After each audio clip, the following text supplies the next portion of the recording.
आणि तो चिमण्याचे वासरू आणला तो लहान गट म्हणते आपल्याकडे त्याच्यामध्ये 1 नंबर करायचा आणि घरची गाडी तयार करून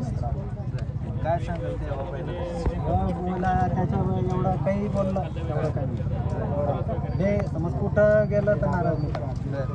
गुलालच त्याचा गुलाल बी एवढे त्याचे का त्याचे गुलाल आम्हाला सांगता येणार नाही एवढे काय बोलतात हो तेव्हा आता तुमच्या गटामध्ये फेरीमध्ये बकासूर होता सर्वे होता अर्जुन होता कोण होता असं काय सांगता येणार नाही कारण लक्ष नव्हतं सगळीकडे कारण टॉपची बैलगाडी होती बकासूरची त्यामुळे आम्ही लक्ष दिलं नाही लक्ष पूर्ण आमच्याच बैलगाडीकडे होतं बाकी काय लक्ष देत त्या गाडीवर तर चांगलेच बैल पळते ते नामचीन बैल आहे त्याचं नंदी सगळ्यात पळते आपल्याला की त्याच्या वागे पण आम्हाला गॅरंटी की आपली गाडी ते दोन्ही बैल सेकंदाच्या बाकी हो तिकडे एवढं 5 मैदानात 1 नंबर केलाय जास्त गतीने पळावं लागतं त्याच्यामुळं